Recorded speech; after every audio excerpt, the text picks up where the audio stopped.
Radio Cardinal y el Canal 99 presentan una realización de la Cooperativa Eléctrica y de Servicios Públicos Miramar Limitada. Rumbo al Centenario, con la conducción de Mariana Zapata y Miguel Franco.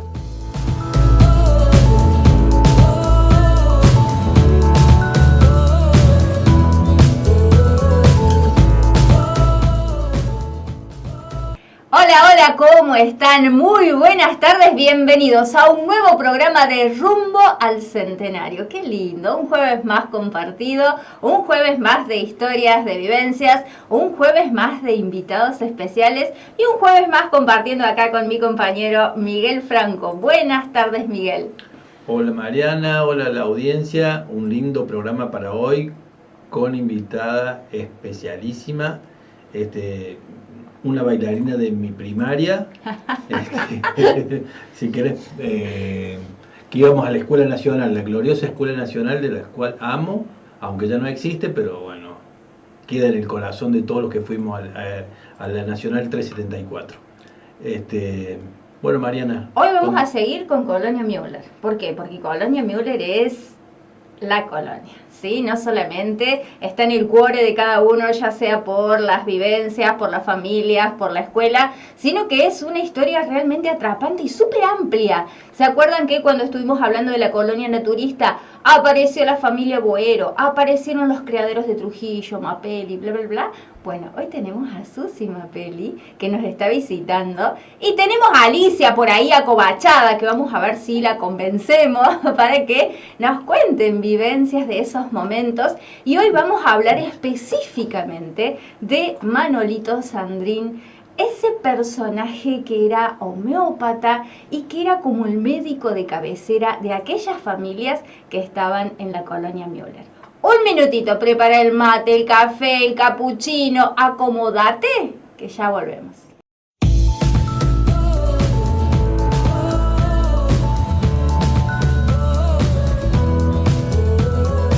Estamos presentando por Radio Cardinal y el Canal 99 Rumbo al Centenario, con Mariana Zapata y Miguel Franco. Y seguimos en este bello programa de Rumbo al Centenario, en donde a veces las pausas son tan o más interesantes que lo que contamos al aire. Les voy a robar 2 minutitos antes de adentrarnos en esta maravillosa historia de la colonia Müller, para dar unos agradecimientos, porque este programa, como ustedes saben, lo hacen los miramarenses y sus memorias. Los miramarenses que están acá, los miramarenses que están un poquito más lejos, que nos escriben, que nos llaman por teléfono, que se empapan constantemente de esta historia. Y hoy voy a nombrar algunitos de ellos y programa tras programa los vamos a ir nombrando porque ustedes son nuestros ayudantes, Estela Bianciotti es una de esas personas que yo le puedo escribir a las 6 de la mañana y a las 6:10 me está contestando. Gracias, Estela, por ser parte de esta historia oral tan rica que tenemos los miramarenses. Pedro Bernardini, me saco el sombrero, porque vos me escribís detalle por detalle y sos la mano derecha de este programa. También, gracias, Cacho Franco, Raúl Castellino, Mirta Bianciotti y, por supuesto, mi amiga Alicia Mapelli, que paso los sábados a la mañana a tomar unos mates y siempre me está tirando algún tips. Y hoy, antes de arrancar el programa, nos llegó un mensajito que nos hizo realmente emocionar, porque a veces no dimensionamos hasta dónde llegamos, Así que, Maricel Clavero de Arroyito, gracias, muchas gracias por ser parte de esta historia. Y bueno, y seguimos con esta historia miramarense tan rica y vamos a hablar, Miguel, de la colonia Müller. ¿Qué pasaba en la colonia Müller hace un tiempito atrás? La colonia Müller es como un pueblo, era como un pueblo. Un pueblo aparte. Que tenía todo, tenía club, escuela, actividad social, y mucha comunicación entre los vecinos. Pero tenemos un invitado que nos va a contar quiénes eran esos vecinos. Exacto. Ver, ¿de qué te acordás, Susi, de la colonia? Hola, que no saludé todavía. Hola, Susi. Gracias por venir. Gracias por ese sí instantáneo, Gracias, sí, porque es súper importante. Es hermoso recordar lo que llevamos tan adentro desde chicos, ¿no? Y bueno, y pasa el tiempo y uno vive en otro lugar y Y de pronto, no que dejamos de recordar, dejamos de hablar de esos recuerdos tan hermosos. Y bueno, Colonia Müller era un atractivo más, como lo es ahora, porque lo sigue siendo. Con sus árboles petrificados de sal, que todo el mundo quiere ir a recorrer y estar, y sacan fotos y suben fotos. Bueno, era también un atractivo porque era, como bien lo dice su nombre, era una colonia. Entonces tenía, como vos decís, Miguel, de todo. Y era una zona muy productiva en cuanto a quintas, criaderos de nutria, o sea que mucha economía pasaba también por ese barrio, ¿no? Por ese barrio tan grande.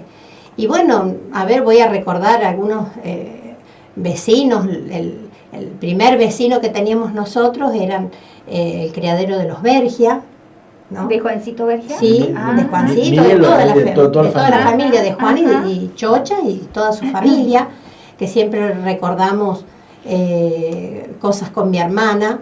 Y bueno, ellos los domingos les gustaba mucho reunirse, invitaban amigos, las mujeres jugaban a la canasta, por ejemplo, y los hombres a las bochas, que ahí aprendí yo a jugar a las bochas de chiquita. Qué lindo. Sí, y bueno, y entonces yo me cruzaba de mi casa, habremos estado 50 metros de la casa de ellos, o sea, era todo muy cercano.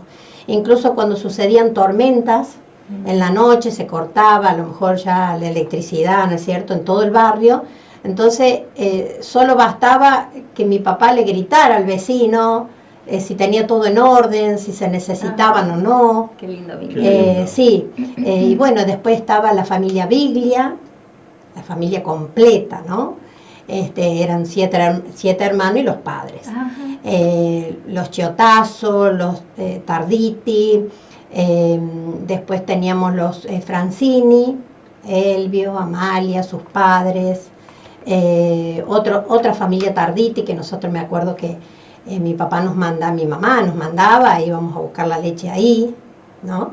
Que es justo sobre esta calle, se cruzaba el puente de Barbero, claro. Se iba hasta el final, hasta donde se doblaba y se dirigía justamente a la casa de Sandrín, ¿no? ¿Y después venía la casa de Boero o antes?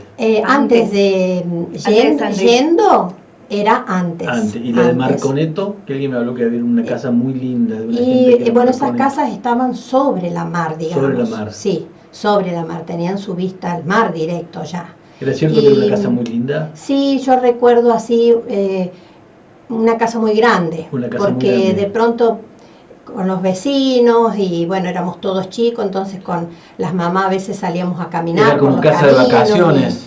Sí, yo no recuerdo, no la recuerdo a la familia, pero sí más o menos la estructura de la casa. Después ahí en los Boeros había no creo llamar criadero, la verdad que no recuerdo, pero sí que recuerdo corrales muy grandes donde había chanchos de monte, ahí adentro, y bueno, nosotros era todo una aventura acercarnos a las tapias de esos corralones, y se recorría mucho, o sea, nos entreteníamos en la misma colonia, en el mismo barrio. Claro. Sí. ¿Tus papás tenían criadero? Criadero de nutria. Criaderos de sí. nutria. Era muy sociable el Tony, ¿no? Sí, fue un personaje, diría yo, más que siempre con sociable. La risa, con... Sí. Le gustaba venir todos los días al pueblo. Mi papá le gustaba todos los días. Primero, bueno, cuando no teníamos auto, él sí tenía una moto, una gilera. Sí, una gilera, y así venía. Se venía por el camino de la Costanera, que pasaban al frente del hotel de Ceruti, bueno, todo, claro, se pasaba al frente del hotel alemán, del Viena. Mi papá trabajó en el hotel alemán. Ese camino se volvió a ver y era algo llamativo, ¿no? Porque ahora ya no, ya se volvió a tapar de nuevo, pero el año pasado, por ejemplo, uno iba en bicicleta y te encontrabas con las alcantarillas, los postes de la luz que estaban marcando y el camino, que realmente estaba compactado, porque está el camino levantado, las alcantarillas, y uno podía circular en bicicleta por ese mismo camino, incluso que se circulaba en algún momento. Eran caminos ese camino era ancho y siempre enarenado.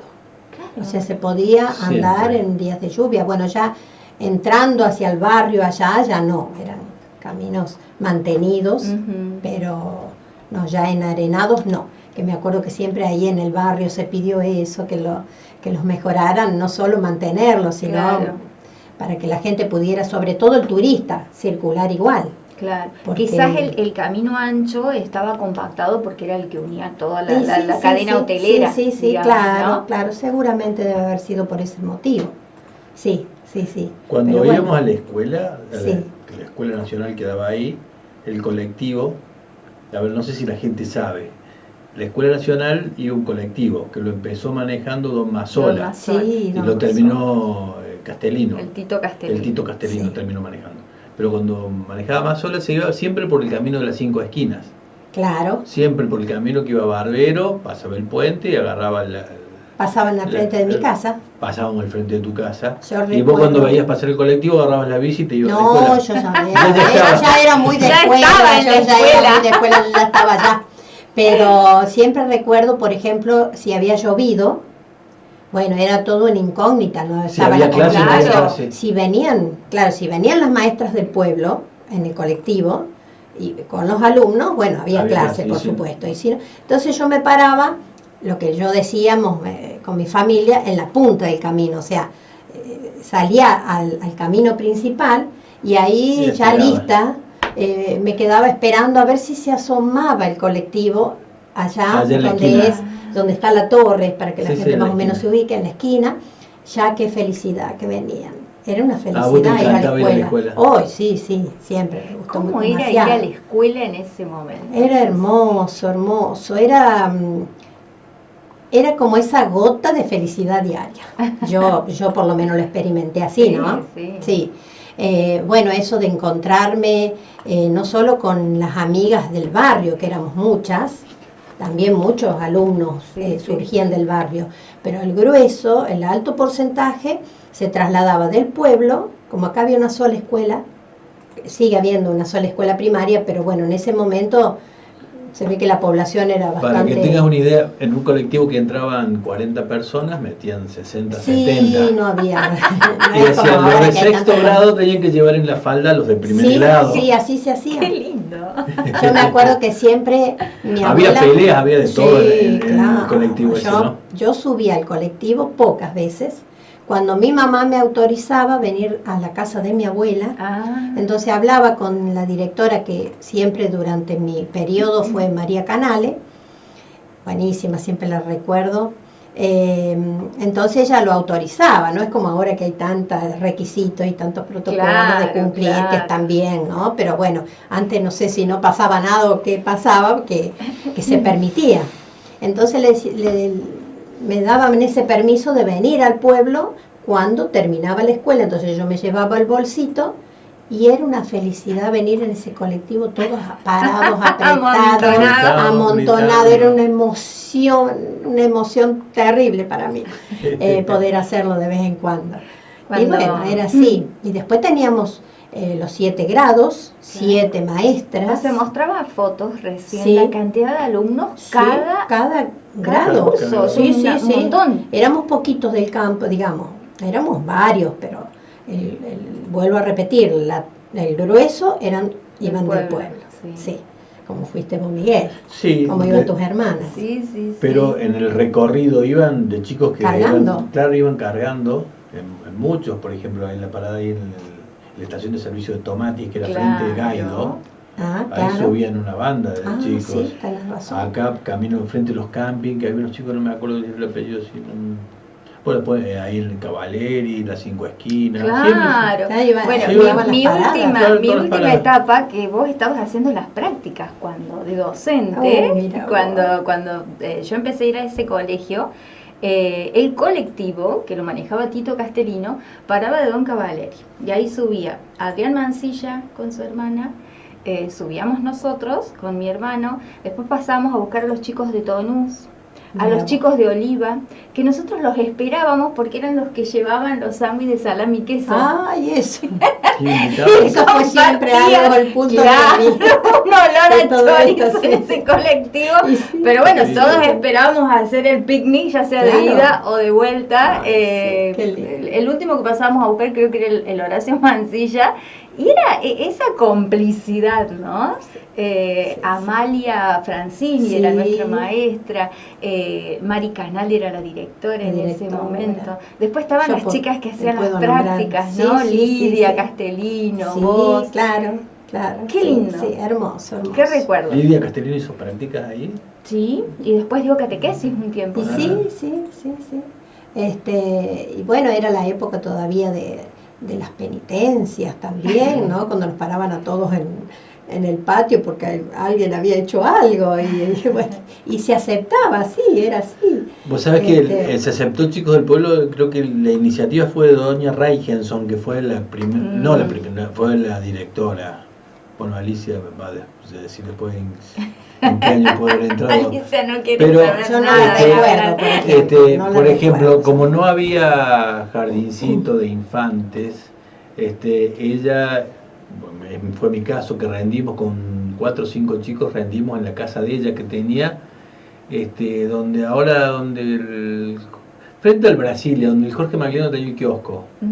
Ahí tenía el consultorio odontológico, el marido que era don Reichenson, y la señora era la directora de la Escuela Nacional.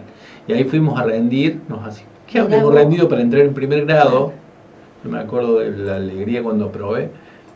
Y ahí fue Eduardo Rufino, el Negro Lima, el Juan Carlos Duarte. También, Juan Carlos. Sí. Bueno, que éramos un poquito más chiquitos, pero nos aceptaron en la Escuela Nacional. Claro, estaba el primer grado inferior y el superior. El superior. Bueno, nosotros fuimos pero ya lo habían sacado ahí. Mira vos. Fue primer grado, después fue segundo. Y después, vinieron un montón de chicos, pero muchísimos chicos del pueblo. Sí. El Cachito, no sé si te acordás vos. Cachito, a uno que usaba lentes. Sí, me lo acuerdo. Que ahora me que parar. Vivían en una pelea le volaron los lentes por la ventanilla. Hubo que parar y todo el colectivo buscarle los lentes. Si no volvíamos. Esas cosas. Claro, las maestras se enojaban, las maestras iban en el colectivo.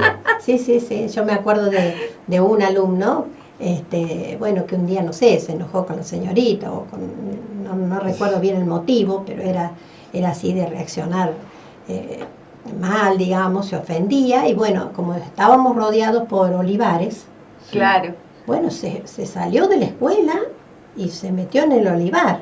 Si bien estaba bastante, y había que buscarlo, y las señoritas como hacían con la cantidad de alumnos que éramos. Yo sé que me acuerdo de la anécdota. Hasta me acuerdo quién lo encontró. Sí, bueno.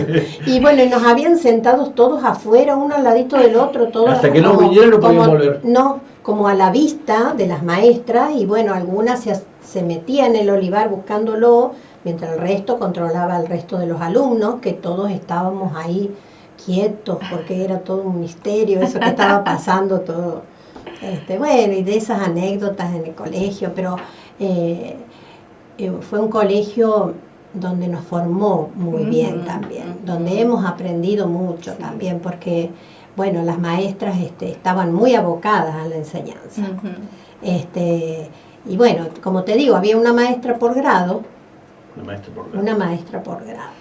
Y a su vez daban las materias especiales, digamos, se distribuían después entre ellas, y estaba, por ejemplo, la señorita Nidia daba las manualidades, y así, no recuerdo bien todas, me parece que Ana Walker daba la educación física también, ¿no es cierto? La maestra también, y le iba dando a todos los otros grados. Sí, qué lindo. No, era realmente una jornada completa.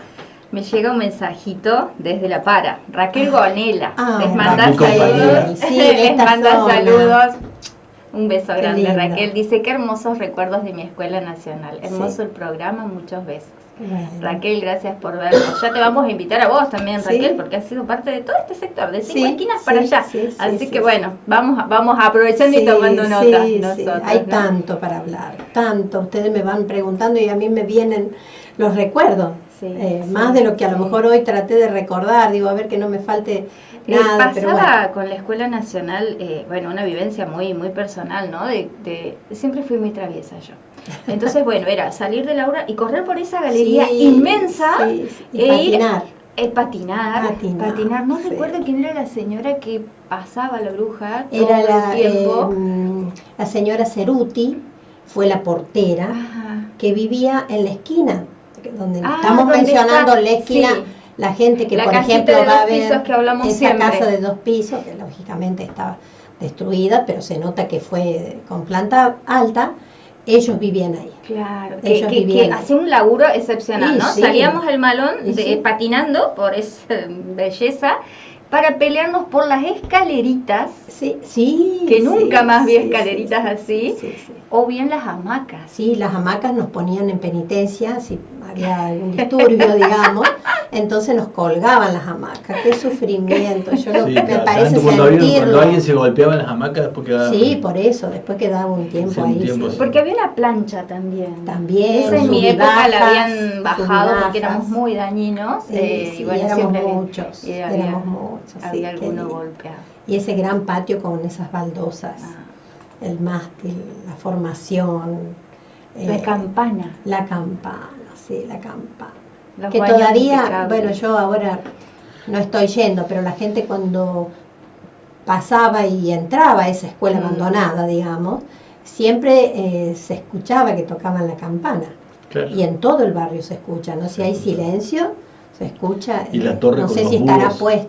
En la torre del Claro, agua estaban los claro, búhos. los que- búhos, los sí, búhos. tenés razón. Ay, sí, me llega. hermoso. Miren, nos está mirando la gente y no es solamente mi mamá. Ah, Dice Malva Monasterolo, dice, Sí. hoy hablé con Ana María Sandrín, muy amiga de mi madre. Les agradece mucho que recuerden a Manolito y a la tía con tanta sabiduría naturista. sí. Abrazo inmenso, querida Susi. Ah, sí, Cariños somos al muy- negrito Vima, mi primo, Claro. que siempre recuerda su escuela nacional y está en Santa Cruz. Claro, debe haber Sí, sido de la está en misma el sur. banda, ¿no? De la misma Sí, banda de, sí, de- sí, de- sí, de esa todos época. éramos- Sí, sí, sí, sí. Gracias, éramos- Malva. Gracias por siempre estar, Malva, Sí. porque también Malva es una de los referentes que Claro, siempre nos está sí, sí, dando sí. información. Como siempre decimos acá, esto lo armamos entre todos. Está Pero bien. además vino como invitada, Malva. Vino como Sí, invitada, qué bueno. Malva, sí. Bueno, hay un personaje que, bueno, vamos a ir a un pequeño corte, pero hay un personaje de cual nosotros queremos hablar, que es de don Manolito Sandrín y su hermana Lucía. ¿Cómo llegamos a esta historia? Bueno, ustedes saben que a los que nos gusta pataperrear por la costa en bicicleta, hay cositas que nos llaman la atención, ¿no? Llegamos a unas ruinas en donde se veía el motor y el chasis de un vehículo con una planta seca que salía del medio. Hicimos unos pasos más y había una cajita con botellitas que parecían botellitas de farmacia muy viejas. Y bueno, nos quedamos con la duda de qué era ese lugar, ¿no? Y empezamos a preguntar y Estela Bianciotti nos redirigió hacia otras personas y hacia así llegamos a Ana María Sandrín, que es sobrina de Manolito Sandrín, y nos contó una historia apasionante. Y por esas cosas de la vida donde dicen el hilo rojo que va uniendo estas historias a la cual nosotros llamamos red, bueno, nos encontramos con Susi, que Susi era paciente de don Manolito Sandrín. Así que no se muevan de ahí, 5 minutitos, una pausita y ya volvemos con esta apasionante historia. Don Manolito Sandrín y su hermana Lucía.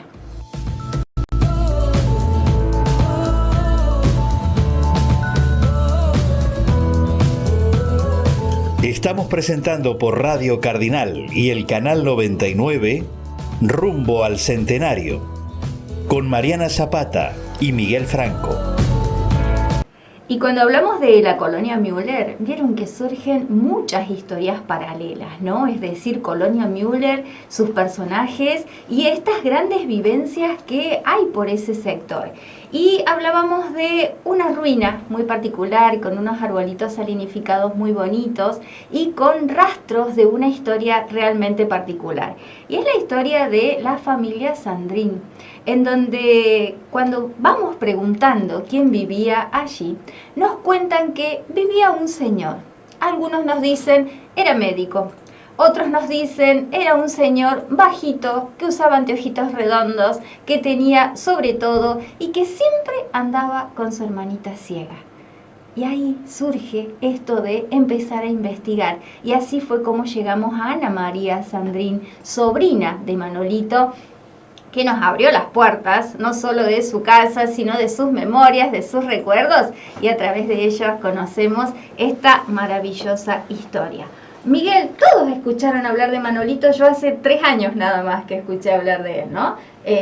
¿Cuáles las referencias que vos tenés así muy por arriba? Yo lo recuerdo a Manolito, para quienes no lo conocieron, si conocen a Woody Allen, era como un clon de Woody Allen, así peticito, con los anteojos, con ese andar, pero ha curado a mucha gente y ejercía la medicina con una responsabilidad. Era médico homeópata formado en Italia, y su hermana era una excelente pianista, a pesar de haber quedado ciega muy chiquita. Sí, que es una historia particular, ¿no? A ver, la familia Sandrín tenía un papá que era ingeniero y se dedicaba a hacer los trazados del ferrocarril. Cuentan que en una época estaba haciendo el trazado del ferrocarril Salta-Bolivia. La familia que era Manolito, su hermana y no me acuerdo si 2 o 3 hermanos más, que eran pequeños, estaban en la quebrada de Humahuaca. Quebrada de Humahuaca, todos más o menos tenemos una referencia, mucha tierra, mucha arena por allí. Lucía le gustaba jugar mucho en el patio de la casa y cuentan que en una de esas tormentas de arena muy normales en el norte, se irritó la vista con arena. La llevan a un médico. Este médico le receta un medicamento en un 3%. Había que preparar ese medicamento en un 3%. Y la gente que prepara el medicamento, en vez de prepararlo en un 3%, en esas recetas universales que se hablaban, lo prepara en un 30%. Y esto provoca que Lucía quede ciega.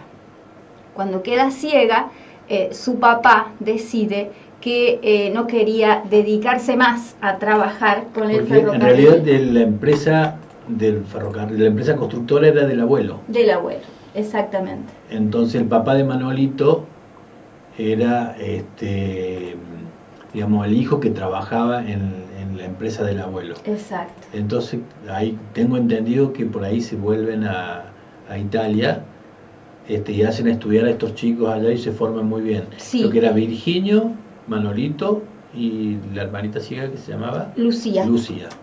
Ellos y otro hermano más que fue también ingeniero, que creo que en algún momento fue ministro de Industria de la provincia de Córdoba. Así es. Ellos, los papás de Manolito, vienen a Miramar después de este episodio. Ellos compran estos terrenos, tienen un criadero de nutrias de unos 10.000 ejemplares y cuando los chicos están en edad de ser educados, van a Europa, ¿no? Allí los hermanos estudian ingeniería. Cuentan que Lucía estuvo interna en un colegio en donde le enseñaron todo para manejarse en la vida sin la vista y en donde Manolito estudió medicina. El tema es que al volver a la Argentina, ¿qué había que hacer con esos títulos? Había que revalidarlo. Manolito no lo pudo revalidar y entonces él se dedicó a la medicina homeopática. Y hay testimonios hermosos de lo que hacía Manolito con la medicina. Y bueno, acá tenemos la suerte de tener a Susi, que fue una de las pacientitas, me imagino, de ese momento, ¿no? Sí. Incluso atendía, a la familia en general, ¿no es cierto? Antes, yo por ejemplo recuerdo la niñez y no recuerdo haber ido a lo del médico. Iba por un dolor de garganta, por un fiebre. Por todo. Por todo lo que hiciera falta. ¿Y te acordás qué te preguntaba? Yo recuerdo, lo recuerdo mucho a él, llegar en Sulki a mi casa. Si era invierno estaba envuelto también, no solo sobre todo, sino envuelto también en una manta gris, me lo recuerdo así, ¿no? Y bueno, venía con ¿cómo se dice? El portafolio. Sí, como una cartera grande, era más que otra cosa. Y bueno, él abría y yo me parece escuchar ahora el ruido de los frasquitos, los goteros, ¿no? Porque era todo homeopático. Incluso utilizaban métodos naturales para, por ejemplo, regular la temperatura. Yo tengo una anécdota para contar que me parece estar viviéndola ahora, la recuerdo muy bien, quizás en ese momento fue muy significativo para mí eso, o muy torturante quizás. por eso no lo olvidé. Me acuerdo que, bueno, ¿cómo lo llamábamos? Mi papá tenía una hilera, una moto, entonces se iba en sulky, porque él vivía más hacia el norte de mi casa, y bueno, iba a llamarlo, ¿no? Y él al rato ya llegaba. Y me acuerdo que yo tenía mucha fiebre, no recuerdo el motivo en este momento, no sé, pero vamos a suponer que era una gripe quizás, y más allá de darme, indicar, ¿no es cierto?, ya dejaba los goteritos, tantas gotas de esto a tal hora, todo anotadito. Bueno, había que bajarme la fiebre, y nunca me voy a olvidar que yo estaba en la cama, y bueno, él le pidió a mi mamá que me tapara con 8, me quedó incluso grabado eso, la cantidad, 8 frazadas. Entonces mi mamá empezó a sacarlas de las otras camas, bueno, en fin, y me taparon con esas 8 frazadas. Lo que yo sufrí, el calor que todavía me parece vivirlo ahora, recordarlo. Te mojaste de transpiración. Completa, imagínense lo que era eso, tener fiebre y bueno, y él sentado, yo me acuerdo que mi dormitorio tenía 3 camas de una plaza, una era religiosamente para mi abuela cuando iba de visita, y bueno, para mi hermana, y la otra para mí. Y bueno, y él se quedó sentado, no sé el tiempo que habrá pasado en todo eso, pero me suena como que fue bastante, a esperar, ¿no?, que a mí me bajara la fiebre. Y bueno, ese método se usó en ese momento y a mí me quedó muy grabado eso. Incluso yo tenía problemas cuando era chica, tenía como, no sé, habrá sido un tic nervioso, no sé, después nunca más lo tuve, de morderme las manos cuando algo me producía ansiedad o bueno. Entonces siempre tenía los pulgares, como yo se ve que los mordía o los apretaba o no sé, los comía. Lastimados. Sí, entonces se ponían morados, ¿no? Muy feos, me parece verlos ahora, ¿no? Y bueno, él venía y hacía una preparación tibia, me acuerdo de eso, sí, me acuerdo también de la sal gruesa que ponía, y ponía unas gotas que traía él, y me hacía hacer, me hacía mantener la mano, no sé por cuánto tiempo, yo sé que había un tiempo que respetar, y bueno, eso me iba curando, ¿no? Me iba curando. Eso lo hizo, pero un montón, esas cosas yo me acuerdo bien. También recuerdo mucho cómo venía él con el sulky, ¿no? Por el camino al lado de mi casa, que sería entre mi casa y el criadero de los Bergia. Ahí había un camino que está todavía. Está el camino, todavía, sí, está. Y bueno, era esperarlo a que él viniera, porque traía una solución, ¿no? Exacto. Y después también recuerdo yo de haber ido a su casa. Yo recuerdo la casa de ellos, yo la recuerdo bien. Incluso ustedes nombraban a Lucía, la hermana, y me parece verla de espalda, ¿no? Con un delantal atado a la cintura, como que ella preparaba comida, hacía la comida en esa oportunidad que yo la recuerdo así, incluso con el cabello recogido, ¿no? Pero la recuerdo así de espaldas, ¿no? Y nos cuentan, Susi, que si vos no sabías que era ciega, no te dabas cuenta. Sí, manejaba muy bien. Manejaba todo, tocaba el piano, que era una maravilla, y que cuando llegaban los pacientes, Manolito dice que les pedía las historias clínicas y ella las buscaba. O sea, ella manejaba el idioma braille, por supuesto, en la lectura, y las tenía ordenadas perfectamente, entonces sabía quiénes eran los pacientes que visitaban. Susi, vos que estuviste en la casa, ¿es cierto que tenía todo lleno de telarañas? Sí, muy oscura. Recuerdo una casa muy oscura, muy oscura.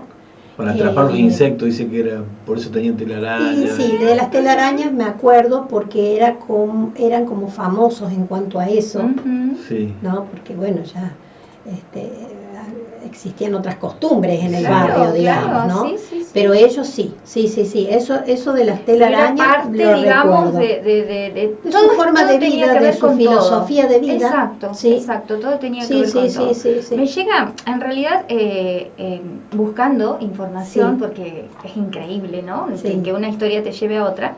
Esta mañana me contacté con Hugo Marchetti.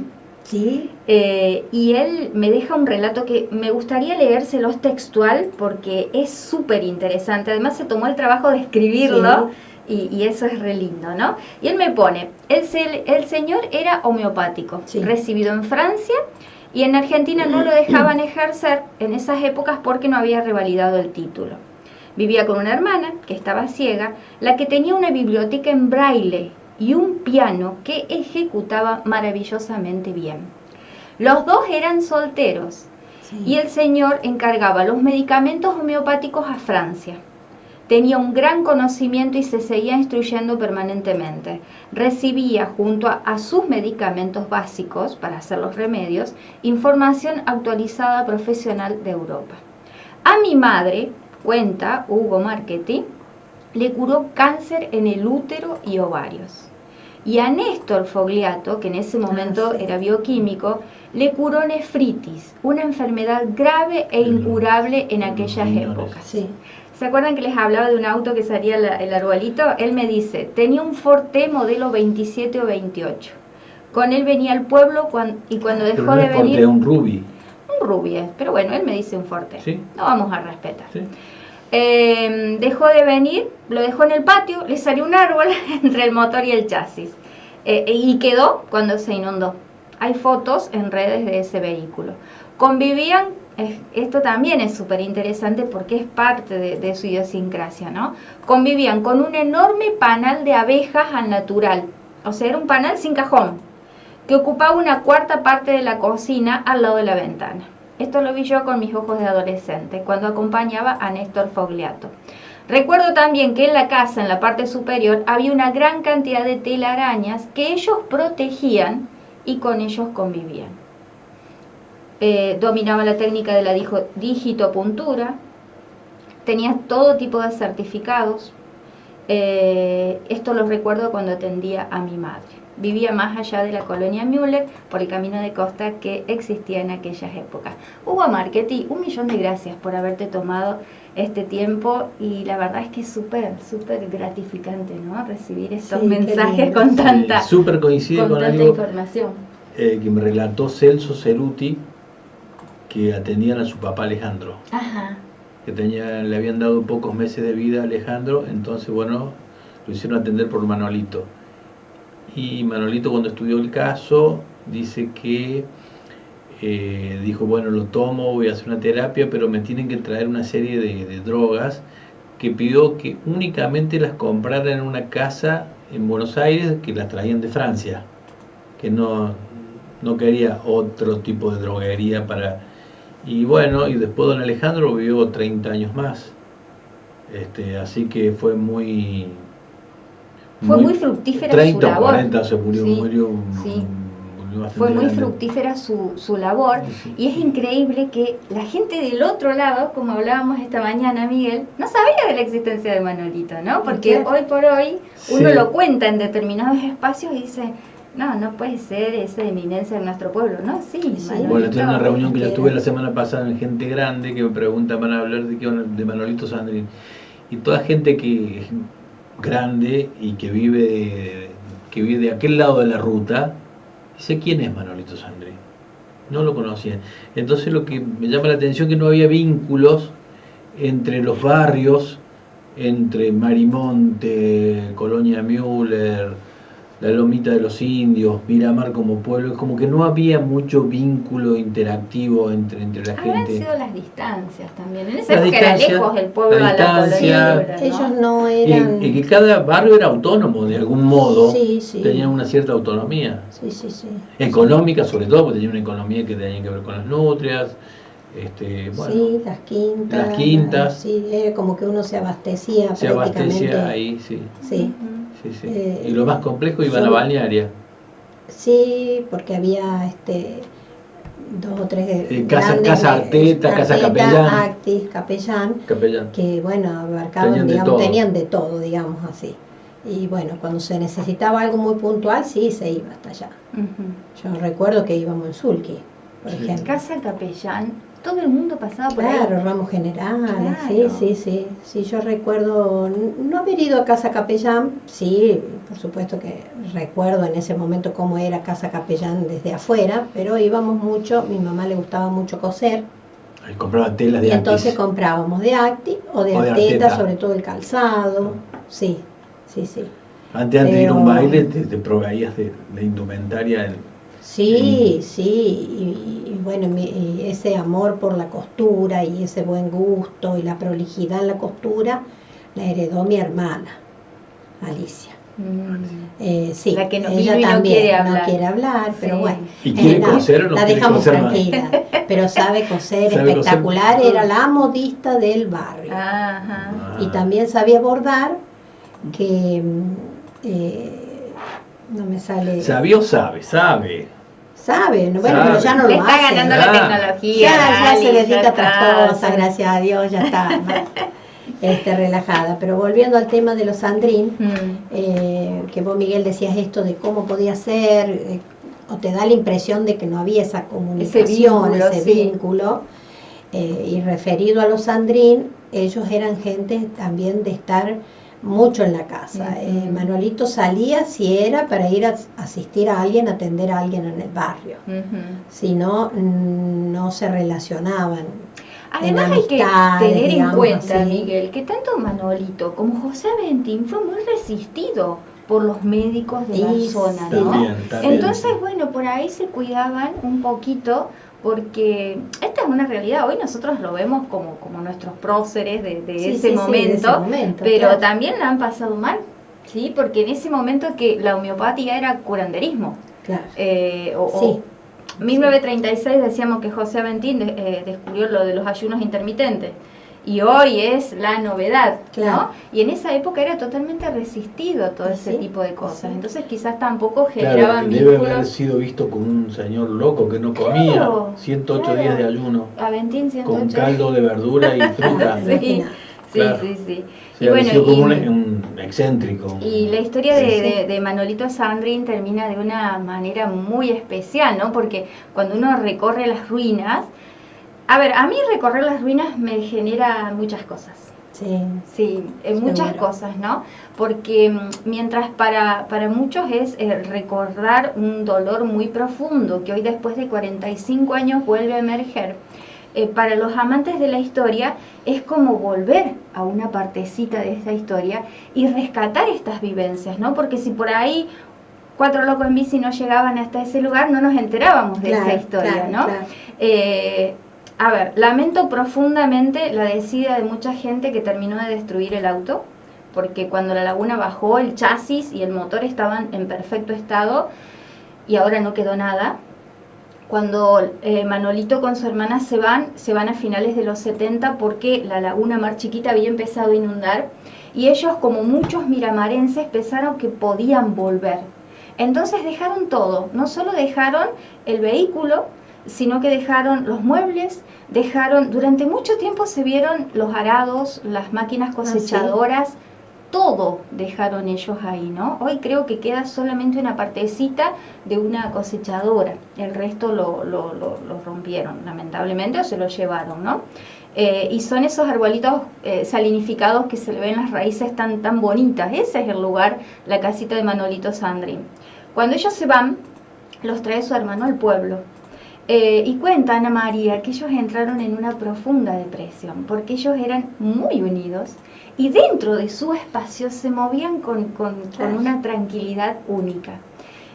Al entrar en ese estado, Ana María con su mamá los vienen a buscar, los llevan a un geriátrico en Buenos Aires, en donde la única condición que ellos pidieron es que estuvieran juntos. Claro. Y es muy conmovedora esa historia, ¿no? A tal punto de que, bueno, Manolito muere y su hermanita, cómo habrá sido de cuidada durante toda la vida, que murió con más de 100 años, ella, ¿no? Y hay un dato anecdótico muy curioso y muy gracioso, ¿no? Porque dice que Manolito seguía leyendo, seguía capacitándose y le pedía a Ana María que le llevara revistas en francés para que no se las robaran. Ay, claro, ese era su seguro ese era la lectura. Ese era su seguro de lectura, ¿no? Entonces dice que se pasaban horas y horas leyéndole en el patio a su hermana. Sí, era un hombre de una cultura general impresionante. Sí. Y bueno, ellos hacían esa vida tan natural, que eso quizás les ha ayudado a ser tan longevos también. Claro, claro, esas historias muy particulares. También recuerdo ahí en el patio de la casa de ellos, sí, lo que sí recuerdo es muchos árboles, muchos árboles. Susi, y así como tu papá y tu mamá te llevaban, o lo llamaban a Manolito, sí. ¿Casi todos los chicos los atendía Manolito? Sí, ¿o eran algunas familias sí, otras no? Capaz que la gente del barrio. Yo creo que todos. Todos. Tengo esa idea de que era el médico del barrio. De todo el sí, colonia. Sí, que en un ratito estaba, o sea, ante alguna cosa. Era respetado. Incluso hacía, sí, muy respetado, eso sí me acuerdo bien. Además, también me atendía a mi mamá. No sé decir por qué, no me doy cuenta, pero sí recuerdo que mi mamá también tenía indicaciones y tenía sus frasquitos. Incluso me parece esa memoria olfativa, ¿no? De ese olor del remedio homeopático. Mi mamá me acuerdo que lo hacía bien al tratamiento, sí, pero no sé por qué motivos era. Y de mi papá, por ejemplo, no me acuerdo que lo haya atendido por algo. Sí que mi papá lo iba a llamar, eso sí. Sí, me acuerdo. Sí. Nos escribe Víctor Bazán, que nos está mirando. Saludos, Víctor y familia. Muchas gracias por tus palabras.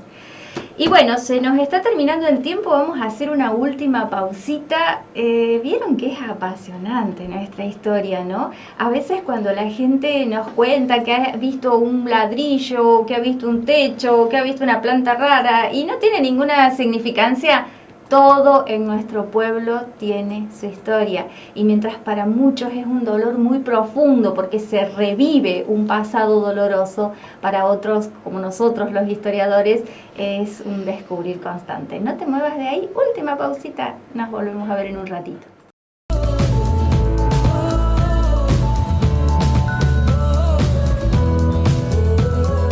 Estamos presentando por Radio Cardinal y el Canal 99 Rumbo al Centenario, Zapata y Miguel Franco. Y parece muy cortito el tiempo, y es realmente así, 1 horita no nos alcanza para esta amplia y gran historia que tenemos los miramarenses. Y hemos llegado al final del programa, Miguel, increíble. Un hermoso programa y... Dijimos que iba a ser un programa interesante, ¿no? Sí, aprendimos mucho. Susi, 1.000.000 de gracias. Alicia Mapelli, que no quisiste participar, muchas gracias por esa colaboración constante con el programa. Susi, gracias por venir, por viajar, por ser parte. Sí, al contrario, es una satisfacción darle valor a lo que hemos vivido y no solo recordarlo, porque de pronto hay cosas que quizás las viví, no las acuerdo, pero es darle valor a la historia del pueblo, de estos 100 años que se están aproximando y bueno, todo hacia la historia general. Y cada uno con su granito de arena, Sí. Cada uno con su granito de arena, cada uno con su un hacer, dato, con un dato, vivencia. exacto. Y así, sí. Me emocionó lo de la Escuela Nacional. Habría que hacer un programa muy exclusivo. Chicos, hay tanto Hagámoslo el jueves que viene. Y le mando un saludito al Carlitos Barcellini y a los Carcito Gastaldi. Seguramente que eran los que hacían travesuras. Compañeros míos de la Carlitos, agrego esto, mira, me viene ahora a la mente. Sí, Carlitos, bueno, la familia de Carlitos eran los vecinos de Manuelito, vivían cruzando el camino. Sí, eran los vecinos del frente, digamos, del frente de la casa de Manuelito. Claro, por eso hay tanto escombro para aquel lado. Sí. Era un otro mundo. Sí, yo recuerdo un eucalipto enorme, quizás los años que, no sé ahora qué quedó de eso, pero... Los eucaliptos están, te cuento, es como que la laguna sacó el sedimento de ahí, entonces quedó la raíz principal el eucalipto está en pie porque la raíz Sí, principal sí, está sí. en el barro, todas las raícitas expuestas. Es hermoso para verlo como lugar Claro. natural, y ahora que le sabemos la historia es como Sí. más atrapante también, Sí, ¿no? sí, Es hermoso. es Por súper último, lindo. subir a la torre, era una travesura subir a la torre. Nos Sí, dejaban era una subir diversión. ¿No había búhos ahí? sin avisar, los papis dejaban, no. Sí, era como hacer algo el día domingo. Generalmente era el día domingo que íbamos caminando y subíamos. Y subíamos, sí, nos encantaba. Sí, Era sí, toda una muy aventura. lindo. Una aventura subir a la torre. Era lo más osado que Sí, hacíamos en sí. esa época. Toda Sí. una aventura. Y por ahí pasábamos también para ir a bañarnos a la laguna, al Claro, lado de iban la torre. derecho, claro. Ahí hay una Y había buen piso para ir hasta allá, sí, porque era un camino. Sí, y una playa hermosa llena de caracoles, esos caracolitos chiquitos. Hermoso. Sí, Claro, que ya justo se ven Tosca, pocos. ahí Claro, debe ser hermoso. hermoso para Sí, bañarse sí, ahí sí, también. sí, había un camino. Y Angostito, la gente pasaba lo caminando. llamativo que entre la colonia naturista y Boero, por ejemplo, hay como bancos de arena. No sé si en Ajá. esa época también Bueno, había. no sabría Y decir, sí, no porque me es doy una cuenta. orientación de la costa, es una Sí, topografía debe haber que hace que se estado ya acumule arena. Claro, ese lugar. claro, se debe haber Sí, Bueno, estado sí, hay así. un montón, seguramente. hay un montón de arena mucha que arena. no la Es que tiraría por para eso la eligieron costa. también, viste que había hoteles ahí Claro. en la colonia, Sí, tal otra claro. historia. Sí. Por eso elegían también esos lugares. Ah, no sabía eso, qué buen dato. Sí. Bueno, Hermoso. gente, nos estamos despidiendo. Acá estamos viendo si hacemos Escuela Nacional, si hacemos Salón de Barbero con 5 esquinas. A ver, nos tira mucho la colonia Müller. Tiene una historia atrapante, apasionante, 1000 cosas para desmembrar. Así que bueno, no sabemos qué vamos a hacer el jueves que viene, pero vamos a seguir en Colonia Müller. Muchísimas gracias, Susi, No, muchas gracias a gracias, ustedes. Ali, muchas gracias, señor director Miguel, muchas gracias a ustedes que están del otro lado, nos mandan mensajito, nos ayudan con esta historia. Nos vemos el próximo jueves, 19 horas, rumbo al centenario. Muchas gracias.